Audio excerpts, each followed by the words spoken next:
Chegou a hora de ouvirmos a palavra de Deus. Momento da palavra. Momento da palavra. Preciso tanto do Senhor. Aonde está o Deus que um dia me criou? Quero esquecer o que passou. Comigo no livro de 1 Reis, do capítulo 19. 1 Reis, capítulo 19.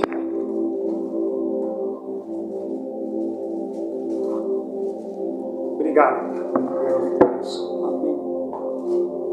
1 Reis, capítulo 19.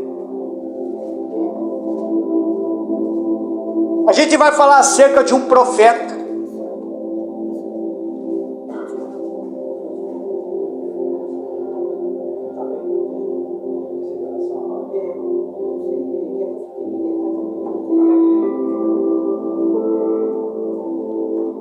A gente vai falar acerca de um profeta.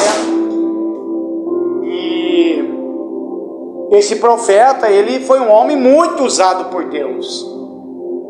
É um profeta que em toda a Bíblia, né, de vários outros profetas que tem aqui, é o profeta que eu mais gosto, sabe? Eu gosto dele. Eu praticamente me identifico com ele.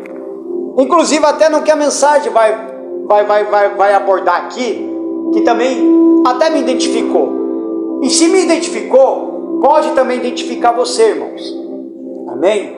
Pode identificar cada um de nós. Aí fala bem assim, do capítulo 19, 1 Reis, capítulo 19. Vamos ler comigo. Então, olha. E Acabe fez saber a Jezabel tudo quanto Elias havia feito, e como totalmente matara todos os profetas à espada. Então Jezabel mandou uma mensagem a Elias e diz-lhe: assim me faça os deuses e outro tanto, se de certo amanhã, a estas horas, não puser a sua vida como a um deles. O que vendo ele se levantou, e para escapar com vida se foi, e veio a Berseba, que é de Judá, e deixou ali o seu moço. Então, no momento em nossas vidas que queremos nos isolar, ficar sozinho e não ver ninguém, também existe coisa que somente você sabe, mais ninguém. É o cantinho profundo de sua alma, onde guarda os seus segredos, que não conta nada para ninguém. O que aconteceu com Elias aqui? Ele acabou descobrindo dentro dele uma caverna.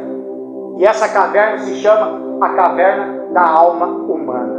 Olha só, caverna da alma humana. Elias, depois de ter feito tudo aquilo, chamou os 450 profetas de Baal para o desafio. Aí foi lá no Monte Horebe, estava ele sozinho, era somente ele, mais ninguém. Ele achava que era só ele, porque imagine, o povo estava totalmente perdido, o povo não sabia em quem acreditar, se acreditava somente em Elias ou nos 450 profetas de Baal. E a maioria das pessoas hoje estão assim, elas preferem acreditar na maioria das outras pessoas do que apenas uma, duas ou três pessoas, como foi o caso de Elias. Elias falando, só o Senhor é Deus, e os profetas de Baal falavam que o Baal também era Deus.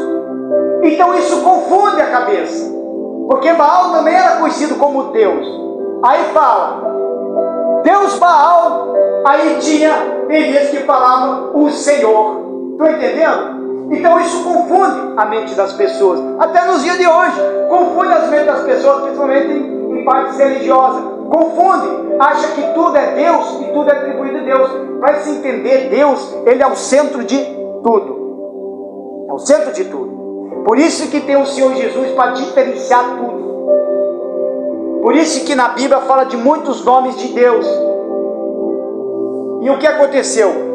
Aí o profeta Elias resolveu falar, então vamos fazer o seguinte, então vamos para o monte, vamos fazer um grande desafio. Ou seja, a gente vai, vamos preparar o sacrifício, cada um vai trazer o seu sacrifício, vão preparar o altar, ninguém mete fogo, porque quando se coloca o sacrifício, aprender o sacrifício, tinha que meter fogo. Qual era o desafio? Não, ninguém coloca fogo. Aquele que responder com fogo, esse sim é Deus, Deus de verdade. Aí aconteceu, foram lá, se juntaram, foi todo o povo de Israel, porque o povo também já estava gostando, já queria que o circo pegasse fogo mesmo, né? Ele falou, vai colocar o fogo e aquele que responder com fogo, esse será Deus. Aí o povo fala, boa essa palavra. Então você vê que o povo já queria ver o circo pegar fogo mesmo, então já estavam lá. Aí como os profetas eram bastante, aí o que Elias fez? Não, vocês invocam primeiro Deus de vocês. Então a Bíblia fala que eles ficaram o dia todo invocando Baal, e nada de Baal, e nada de fogo. Aí eles começaram a cantar, pular, aí eles começaram a se cortar, sabe? Eles começaram a invocar, e nada. Tanto é que até Elias começou até a zombar da cara deles. Grita mais alto! Ó, de repente ele está dormindo, de repente ele está viajando. Aí pronto, aí chegou a vez de Elias, e nada, Baal não respondeu. Aí o que aconteceu? Elias fez, pegou a oferta, levaram uma oferta para ele trouxe essa oferta, preparou no altar a oferta, só que ele fez algo a mais. Ele pegou águas e jogou sobre. Por que o pastor está explicando? Para você entender essa mensagem. Aí ele jogava água, e era tempo, naquele tempo estava uma seca danada, e pegar água, era questão de briga. A água naquele tempo estava tão valiosa, que eles trouxeram água e jogaram sobre em cima do sacrifício. Como é que pode? Como que o fogo vai entrar no sacrifício com água? Como? Aí Elias chegou, e o que ele fez? Clamou a Deus, levou 30 segundos a oração, e a Bíblia fala que imediatamente o fogo do céu desceu, e a Bíblia fala que ele desceu e consumiu todo o sacrifício, o altar, até a água, consumiu tudo. E ali ele viu, que o povo viu que só o Senhor é Deus. Amém, irmãos? Mas aí que teve outro problema. Depois que acabou com o resto dos profetas, 50 profetas de Baal, Acabe vai lá, dá a notícia para Jezabel, a Jezabel fica furiosa, já manda um recado, já ameaça ele de morte, aí ele acaba ficando como? Com medo. Um homem ficou com medo de uma ameaça de uma mulher, e não ficou com medo daquele dos 450 profetas de Baal. Já imaginou se Deus não respondesse ele? Ele ia ser estraçalhado no meio daqueles 450 profetas, fora o povo que estava ali, fora o povo. Só que ele se sentiu angustiado, irmãos, ele se sentiu triste, porque mesmo assim o povo não se converteu. Não foi de imediato que o povo se converteu, ainda viram todos os milagres acontecer, toda a profecia acontecer, mas ainda assim o povo não se converteu. Aí o que aconteceu com Elias, irmãos? Por não receber nenhuma mensagem do Senhor para permanecer em Jezreel, sua presença significava arriscar desnecessariamente a sua vida, porque Deus ali estava assim: Elias, vai lá, Elias, volte, agora vai para lá. Só que nesse momento Deus não falou nada para Elias. Depois de todas as coisas feitas naquele monte, aquele desafio feito naquele monte, Deus simplesmente ficou calado, porque ele estava esperando uma resposta de Deus. E de repente é isso que acontece com nós. A gente está numa luta, numa guerra, consegue vencer uma batalha, aí de repente você trava uma, você vence, e de repente ninguém terminou uma, já vem uma ameaça. E até ontem, antes de ontem, Deus falava: vai lá, faz isso, jejua, ora, tal. E de repente, do nada, Deus simplesmente fica no silêncio. Claro, eu até entendo o lado de Elias. Imagine eu ficar ali, parado, num lugar, e Deus não me falou nada. Então, obviamente, eu já fui ameaçado. Então, se eu ficar ali, com certeza, ela vai mandar, vão vir me matar. Então o que ele fez? Eu vou embora, eu vou fugir, eu vou sair daqui. Então Elias se desanimou profundamente, porque esperava a conversão do povo de Israel e possivelmente até de Jezabel. Ele achou que ia converter ela, mas não conseguiu. Amém, irmãos? Aí diz assim, veja como é que é as forças de um abatido. Aí mesmo no versículo 4, e ele foi ao deserto, caminho de um dia, e veio e se assentou debaixo de um zimbro. O que é um zimbro? Zimbro é um arbusto no deserto, é um lugar que ele deitou embaixo, para você entender, tá bom? Aí pediu em seu ânimo a morte e disse, já basta, ó Senhor, toma agora a minha vida, pois não sou melhor do que meus pais. E deitou-se, dormiu debaixo de um zimbro. E eis que então um anjo tocou-lhe e lhe disse, levanta-te e come. E olhou, e eis que à sua cabeceira estava um pão cozido sobre as brasas e uma botija de água. E comeu e bebeu e tornou-se a deitar. Digam graças a Deus. Você vê que ele desanimou. Elias pediu até a morte. Então ele se sentiu muito abatido. Ele desistiu de seu sonho, desprezou sua capacidade, se decepcionou. Elias se desanimou profundamente porque esperava a conversão do povo de Israel. Então você vê que ele se decepcionou. E muitos de nós já não se decepcionaram? Sim ou não? Nós já se decepcionamos com grandes homens de Deus que um dia estiveram na nossa vida para nos ensinar. Já fomos decepcionados. Já fomos decepcionados até pelos nossos próprios parentes, amigos, patrão. Já fomos decepcionados de várias maneiras. E isso atinge a vida da pessoa. Ainda mais você que é cristão, que você ora, que você busca, que você jejua, e mesmo assim fica ali, o mal não sai, o mal permanece, o mal continua. Ele vai continuar, irmão. Infelizmente eu não consigo falar outro tipo de coisa se eu não falar a verdade. Ele vai continuar. É guerra, é luta constante. Ele sai, ele volta, ele sai, ele volta. É luta constante, irmãos. É que nem rato. Já viu que é rato? Você vai lá, vai atrás do rato, ele some. Mas não dá 10, 15 minutos, ele volta de novo. E quando você não pegar aquele maldito rato e matar ele vai, foge e volta. Se ele some, aí quando você fica tranquilo, no outro dia está lá de novo. É desse jeito, o diabo é assim, é luta constante, não para, irmãos. Aí então a gente está orando, vence um lado, você vence o lado, ele já está atacando no outro. Você veja como que fica a nossa cabeça. Então você acha que não cai um desânimo na gente? Claro que cai, irmãos. Ninguém aqui é robô. A gente é ser humano, feito de carne e osso. Nós temos sentimento de angústia, sentimento de tristeza, de abandono, de decepções. A gente tem, como Elias também tem. Então isso não quer dizer só porque, por exemplo, só porque eu sou pastor, que eu não vou ter problema. Só porque você é cristão, entregou a vida para Jesus, se batizou nas águas, tudo, que você também não vai se decepcionar, se desiludir com as coisas. A gente vai, irmãos. A gente vai. Só que Deus, Ele vê tudo. E de certa forma, Deus também, Ele nos entende. Só que muitas das vezes a gente acaba fazendo até o errado. Em vez de a gente ouvir a voz de Deus, a gente acaba ouvindo o nosso próprio eu.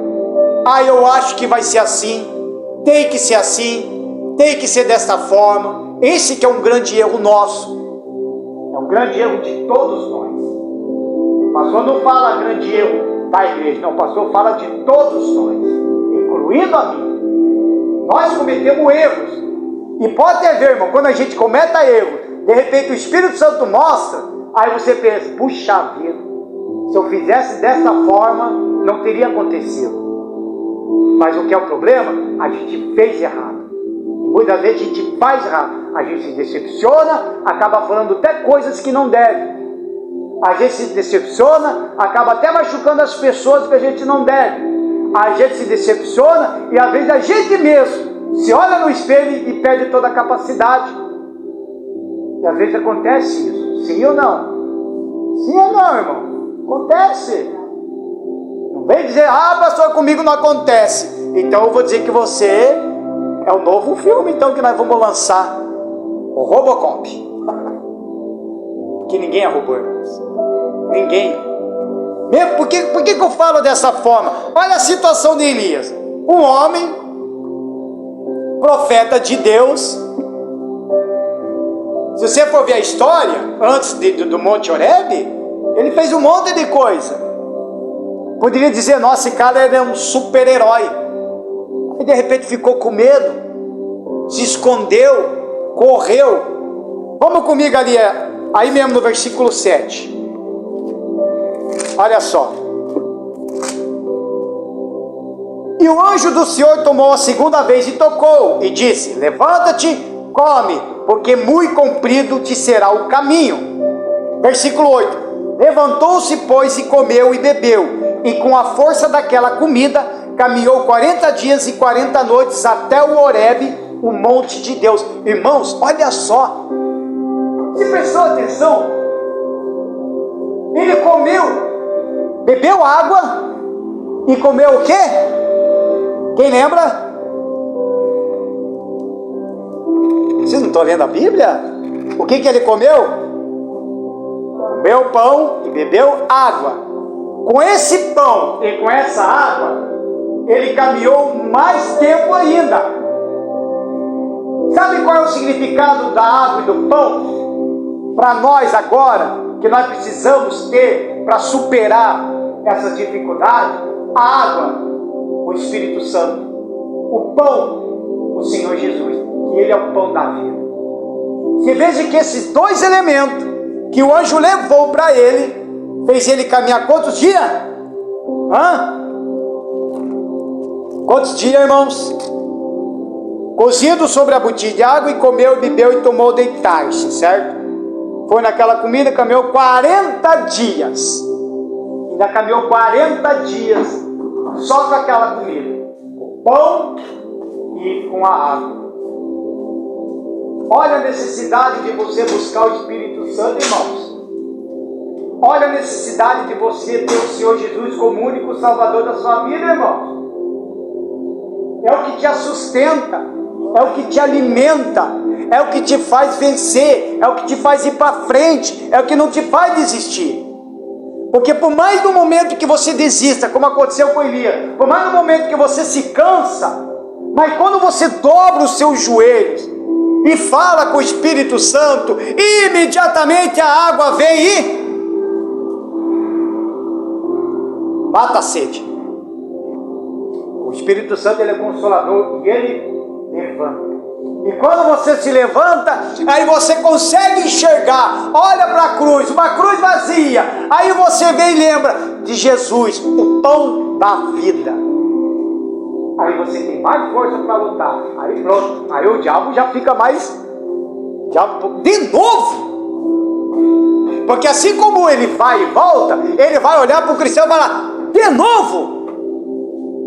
Será que eu vou ter que de novo ir lá? Aí você vai lá e está de novo batalhando, e ele batalhando, e você batalhando, e batalhando, e você não desistindo. Amém, irmãos? Palmas para Jesus, palmas para ele. Aí no versículo 9, e ali entrou numa caverna, e passou ali a noite, e eis que a palavra do Senhor veio a ele, e lhe disse, que fazes aqui, Elias? E ele disse, tenho sido muito zeloso pelo Senhor, Deus dos exércitos, porque os filhos de Israel deixaram o teu concerto, derribaram os teus altares e mataram os teus profetas à espada, e eu fiquei só, e buscam a minha vida para me tirarem. Aí Elias, em vez de pegar e ir aonde Deus mandou, ele foi, sabe para onde? Para a caverna. Foi se esconder.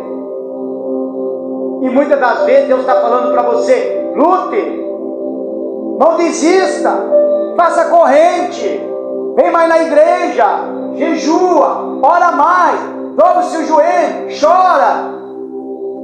Aí o que você faz? O que a pessoa faz? Ela se esconde na caverna. Começa a ter tipo de um autocompaixão de si mesmo. Essa caverna da alma humana, onde jogamos as nossas tristezas e erros para ninguém ver, e de vez em quando fugimos para lá. Então há uma caverna dentro de nós, irmãos. Essa caverna é humana.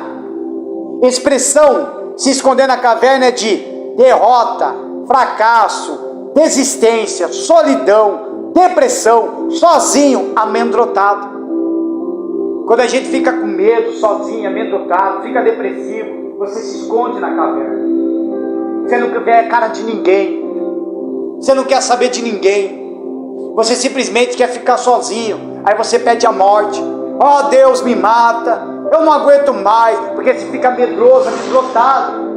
Aí Deus quer te tirar daquela situação, mas você não quer sair de lá. Aí Deus fala, venha para a igreja. É que nem a gente fala, eu convido todo mundo para vir na igreja. Pode ver, até hoje alguns que estão ali até agora não apareceram. E eles sabem que tem culto, só que estão sofrendo. O pastor sabe que eles estão sofrendo. O pastor sabe que se a gente for lá na casa dele, colocar a mão, vão manifestar com o demônio. Estão com problema no casamento, estão com problema nos filhos, estão chorando amargamente, mas não querem vir na igreja. Mas sabe por quê? Porque eles estão escondidos na caverna. Deus chama, não quer. Deus fala, venha para Jesus, venha para cá, está aqui, tudo preparado, o reino de Deus para você, não quer. Se converta, não quer. Se batize nas águas, não quer. Venha ter uma vida com Cristo, se entregue, não quer. Aí quando chegar o dia do juízo, quando chegar o dia de a gente se apresentar diante do juiz, porque hoje nós vamos orar pela nossa causa, só que amanhã ou depois o negócio vai se inverter. Nós vamos ter que dar conta de nós mesmos. Aí qual vai ser a desculpa dessas pessoas? Ah, Senhor meu, eu não sabia. Sabia sim. O pastor falou, o pastor mandou mensagem, o pastor cria um monte de coisa e manda para vocês. Vocês olham, vocês visualizaram, já foi lá na tua casa, orou, e até agora você não apareceu. Muitas das vezes a gente sofre porque nós queremos. Amém, irmãos? Às vezes nós só porque nós queremos. Até parece que é um masoquismo espiritual. Sabe como é que é o masoquismo? Ele gosta de sofrer. Ele gosta de sentir dor para ter prazer. E muitas das vezes é isso que o diabo tem colocado. O masoquismo espiritual. Parece que a pessoa tem o prazer de sentir na alma a dor, a pressão, o desamparo. Aí o que ela quer apresentar para todo mundo? Que todo mundo tenha dó dela. Ô dó, tadinho. Só que Deus não é Deus de dó não, irmãos. Deus, ele tem compaixão, mas não dó. Deus não vai olhar, ai, tadinho do fulaninho, puxa, eu vou lá sentar do ladinho dele, vem cá. Tá mais fácil de um anjo aparecer na frente e dizer, levanta-te, marche. É assim que ele fez. Ele fez assim com Josué, fez assim com muitos profetas, e fez assim com muitos homens e mulheres de Deus. Levanta-te. Não é nem assim. Não é desta forma que eu quero, não. Não é desta forma. Então ele fala, saia da caverna. A primeira ordem que Deus dá para Elias é sair da caverna. Ali não era o lugar que Deus queria que ele estivesse. A caverna é um lugar de medo e covardia. Deus não quer que seus servos escondidos, e sim dispostos para lutar. Então ele falou, Elias, saia da caverna. O que você está fazendo aí, Elias? Saia da caverna. Fala para a pessoa do seu lado aí. Saia da caverna. Fala, pode falar. Saia da caverna. É isso que ele quer. Que a gente saia da caverna. Aí agora a gente lê aqui, ó, no versículo 11. E ele lhe disse, sai para fora e põe-te neste monte perante a face do Senhor. E eis que passava o Senhor como também um grande e forte vento, que fendia os montes e quebrava as penhas diante da face do Senhor. Porém, o Senhor não estava no vento. E depois do vento, um terremoto. também o Senhor não estava no terremoto. E depois do terremoto, um fogo. Porém, também o Senhor não estava no fogo. E depois do fogo, uma voz mansa e delicada. Então veja que ele fala: saia da caverna e suba o monte. A expressão de subir o monte significa presença de Deus ou lugar aonde devemos estar. O monte é o lugar de ter experiência com Deus. Você pode fazer na sua casa, na igreja ou qualquer lugar um monte de oração. Então não está falando necessariamente um monte. Qualquer lugar que eu pode ser um monte. Tem gente que fala, né, que eu vejo em redes sociais: eu fui no monte e recebi o poder de Deus. Ué, eu posso receber o poder de Deus no meu quarto trancado, orando? Que está lá em Mateus 6, fecha a porta do teu quarto, que em secreto Deus te recompensará em suas orações. Está lá em Mateus. Eu posso receber poder ali, eu posso receber poder aqui, eu posso receber o Espírito Santo aqui, eu posso fazer em qualquer lugar um monte. Antigamente, agora parei, mas as minhas orações que eu fazia era só no meu carro. Lá em Campo Largo, quando eu morava, eu só fazia só no meu carro. Daí a minha esposa vai dizer que eu não estou mentindo. Quando eu entrava no meu carro, eu não fazia no meu carro como um carro qualquer. Ali era um santuário, ali era um lugar, sabe, que eu buscava bastante a presença de Deus, onde eu fui batizado com o Espírito Santo. Tanto é, irmãos, que olha só, o poder de Deus é tão enorme. A minha esposa tem essa experiência, ela sabe disso, que eu colocava o fundo. Então, às vezes a presença de Deus era tão forte, que até o volume do rádio aumentava sozinho. E quando era um pouquinho mais alto, às vezes diminuía sozinho. A presença de Deus. Então, ali era o meu monte. Ali era o santuário. Ali era o lugar secreto. Então, era ali que eu orava, buscava a presença de Deus. Então, por isso que ele fala: sai da caverna, se liberte disso daí e suba ao monte. E olha só, veja o que ele ouviu. Ele ouviu ventos, ele ouviu terremotos e ele ouviu também fogo. Só que Deus não estava nesses três. Mas isso significa o tamanho do poder de Deus com relação a isso. Só que hoje, muitas das vezes, esse terremoto, vento e fogo são muitas vozes que a gente ouve e esquece de ouvir a voz de Deus. Quantas pessoas deixaram de ouvir a voz do pastor para dar ouvido ao terceiro? Aí o pastor fala, através do Espírito Santo: ore que o teu câncer será curado, por exemplo. Faça corrente que você será curado. Aí, a terceira voz, que não vem na igreja, não aparece na igreja, e não tem vínculo com Jesus, ainda chega e fala: não, toma um paracetamol que sai. Estão me compreendendo, irmão? A gente tem que saber que tipo de voz a gente está ouvindo. Se é voz de terremoto, se é voz de fogo, ou se é voz de vento. Mas mesmo assim, esses três vozes não tinha Deus. Porque a voz de Deus é uma voz mansa, suave. E quando você ouve a voz de Deus, você sente que Deus está falando com você. Te anima, te levanta. Até esses dias eu ouvi esses três tipos de voz. Eu ouvi. Aí eu dobrei os meus joelhos e fui buscar em Deus. Eu ouvi esses três tipos de voz.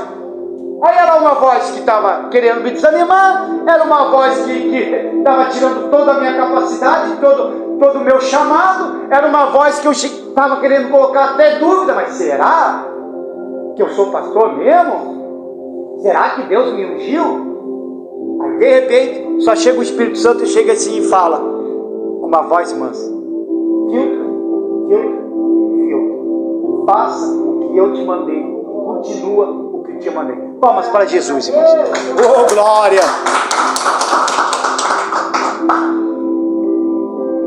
Então veja que o Senhor não estava em nenhum deles, mas quando surgiu um ciclo tranquilo e suave, uma brisa leve, Deus falou com Elias. Então às vezes queremos ter uma experiência com Deus no sobrenatural. Tem gente que é assim, ele quer ouvir a voz. A pessoa está buscando o Espírito Santo, ela vê, não se concentra porque ela acha que vai ter que acontecer alguma coisa, sei lá, tremer o chão, né? Ela acha que vai acontecer alguma coisa, um tremendão, um barulhão. Não, Deus não está nisso daí. É no silêncio, na quietude, na brisa. Deus não é Deus de escândalo, é um Deus de paz, é manso. Amém, irmãos? Manso. Mas o que Deus quer é ter um relacionamento conosco. Não fique procurando Deus em coisas grandes. Procure Ele nas pequenas coisas. Amém? Sabe por quê que o Espírito Santo mandou anotar isso aí? Porque às vezes, nós que estamos aqui reunidos em igreja, nós somos uma igreja, às vezes a gente olha, por exemplo, uma outra igreja, que já tem um altar bonito, santuário, tudo bonito, aquele povão, e às vezes a gente vai, puxa, eu queria estar lá, eu queria ir para lá, eu queria que a igreja fosse assim. De repente a gente não sabe se tem Deus lá ou não. Então por que não fazer desse lugar, como Deus fala aqui, como nós acabamos de ler, encontrar Ele em pequenos lugares. Amém? Em pequenos lugares. Tem igrejinha que é mais pequeno do que isso aqui, mas tem um avivamento do Espírito Santo, do que uma igreja enorme. Não tem avivamento, tem barulho, tem música bonita e tudo, mas não está tendo avivamento. Estão compreendendo, irmãos? Então aqui, nas pequenas coisas, é aqui que Deus vai te abençoar. Então é por isso que às vezes eu oro, é por isso que eu falo dessa mensagem. Às vezes a gente ora, as pessoas de repente falam, ir lá, no culto, numa garagem. Não, se for uma igreja que tem placa, né? Tem uns bonitinhos, gravatadinhos ali na frente para dar um bom dia, o Pai do Senhor, boa noite, aí eu vou. Mas na garagem ali não vou. Acaba perdendo a bênção. Amém, irmãos? Acaba perdendo a bênção. 1000 vezes vale você ser abençoado dentro de uma garagem do que um salão grande.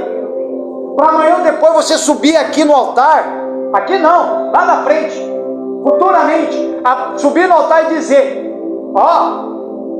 eu comecei desde o início da Igreja de Embaixadores aqui em Renascença. Mas como? Mas não fui abençoado aqui nesse altar. Eu fui abençoado no lugar que o nosso altar era um altar invisível. Porque aqui é um altar invisível, irmão. Esse exato momento é um altar invisível. Mas eu fui abençoado lá. Mas aonde? Numa área. Lá na casa do seu Miro. É lá que eu fui abençoado. Amém, irmãos? Seja abençoado aqui. Não espere para ser abençoado lá na frente. Seja abençoado aqui. E eu oro para que o meu ministério seja abençoado aqui. Amém, irmãos? Esse que é o nosso papel da Embaixadores. A Embaixadores é assim. A Embaixadores começou aqui. E daqui nós vamos para frente. Mas só que todos nós, quando a gente for para frente, a gente vai todos abençoados. Todos. Ninguém vai ficar por trás, não. É na família, é na saúde, é financeiro, seja qual for, todos serão abençoados. Digam graças a Deus. Palmas para Jesus, irmãos.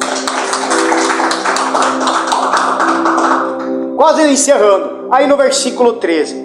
E sucedeu que, ouvindo a Elias, envolveu o seu rosto na sua capa, e saiu para fora e pôs-se à entrada da caverna. E eis que veio ele a uma voz que dizia: que fazes aqui, Elias? 2 vezes. 2 vezes Deus fala: que fazes aqui, Elias? Se eu fosse Elias, na segunda voz, eu já ia dizer: Senhor, não está aqui mais quem falou, estou indo, fui. Não, ainda ficou lá, enrolado. Ficou enrolado.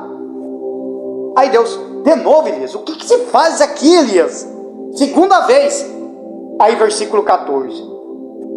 Ele disse: eu tenho sido extremo zeloso pelo Senhor, Deus dos exércitos, porque os filhos de Israel deixaram o teu conserto, derribaram os teus altares e mataram o teu profeta à espada. E eu fiquei só e busco a minha vida para me tirarem.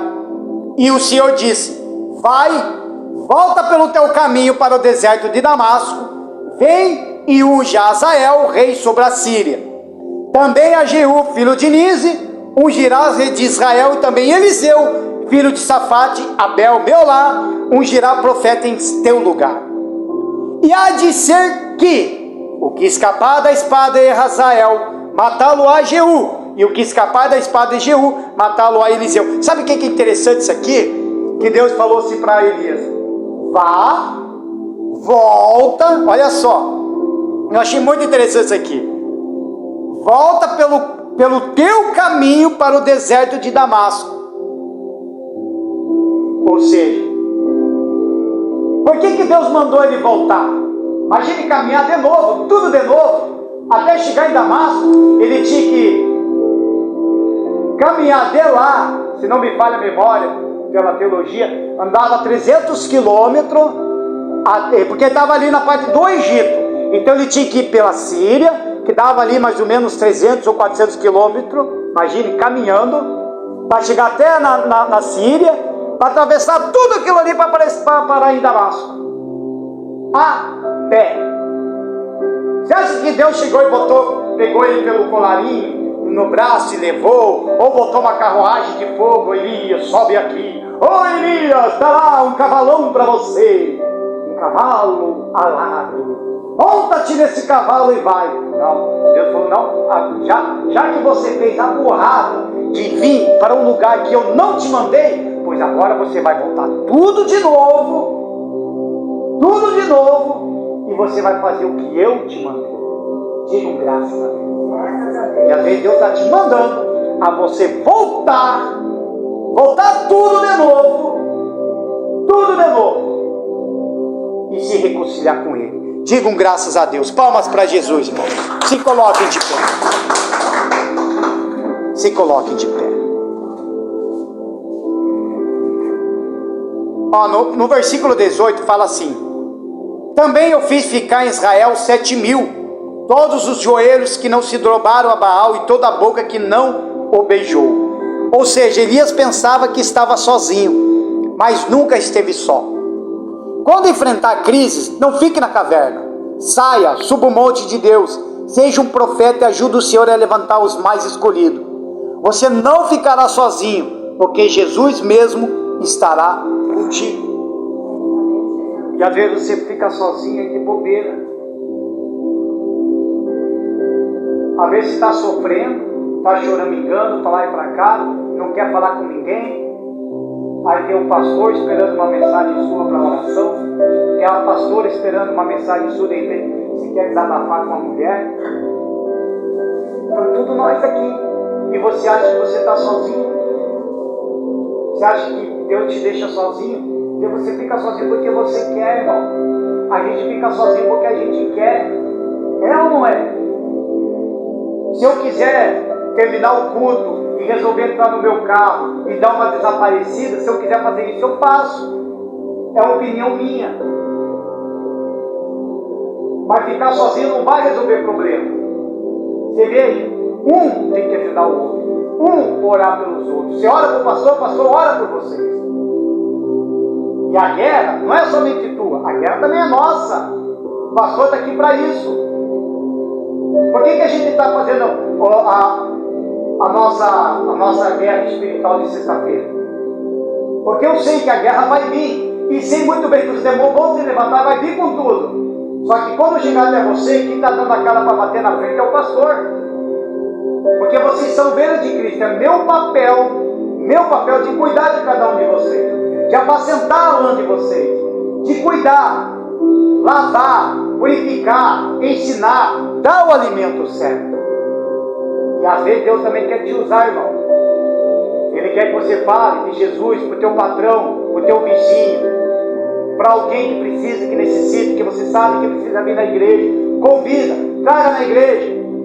Dá o número do pastor, fique à vontade, ó, está aqui o número do pastor aqui. Manda mensagem que ele já vem imediatamente na tua casa. Sabe que cada um de vocês tem um chamado. Amém, irmãos? Cada um de vocês tem um chamado. Só para me ler rapidinho aqui, eu vou mostrar uma coisa para vocês, que a gente já vai fazer a nossa oração e a gente também já vai fazer o nosso clamor. Quer ver, ó? Mateus do 28:20, olha só. Ensinando-as guardar todas as coisas que eu vos tenho mandado, E eis que estou convosco todos os dias, até a consumação dos séculos. Amém. Digam amém. Então veja que você não está sozinho. Tem problema? Tem. Tem lutas? Tem. Dá vontade de desistir? Dá. Mas você não está sozinho. Às vezes, irmãos, a gente comete erro por a gente não conseguir ver Deus assim como a gente vê um ao outro agora, porque Ele é Espírito. Então há um grande desafio, que é com relação à fé. Porque uma é você dizer que acredita, que crê. Outra é você viver essa manifestação de fé. E é difícil, irmão. É difícil porque muitas das vezes você sabe que você está com Cristo, você sabe que você está fazendo tais coisas, e de repente até os mesmos que estão no nosso meio estão fazendo diferente usando o nome de Deus. Aí você pensa, puxa vida, quem está errado? É eu ou é fulano ou é eu? Estão compreendendo, irmão? Olha a divergência de fé. E se eu não manter esse foco e estar me revestindo do Espírito, buscando a presença de Deus, não se escondendo na caverna, mas sempre subindo ao monte, então eu vou saber muito bem a quem eu entreguei a minha vida. Os outros podem vir falar de um Deus, podem vir falar de um Jesus e tal, mas eu sei para quem eu entreguei. É que nem eu preguei aquela mensagem no dia de Santa Ceia. Quem lembra que eu falei, quem é Jesus para você? Preguei essa mensagem, porque eu sei muito bem a quem eu entreguei minha vida. Então por isso que não é por eu ter unção de pastor, ou por nós ser cristão, ou por isso ou por aquilo, que a gente está salvo se não tiver um encontro, um relacionamento com Ele, se não tiver uma vida com Ele. Que nem eu falei num dia também, de uma Santa Ceia, quando eu falei sobre arrebatamento, que tem muitos aqueles que entregaram a vida para Jesus e não vai ser arrebatado, vai acabar ficando. Vocês estão compreendendo como que é mesmo o lado espiritual com Deus, irmãos? Então é isso que tem que tentar entrar dentro de você. É tudo espiritual. Espiritual. Amém, irmãos? Olhar com os olhos espirituais. Digam graças a Deus. Palmas para Jesus.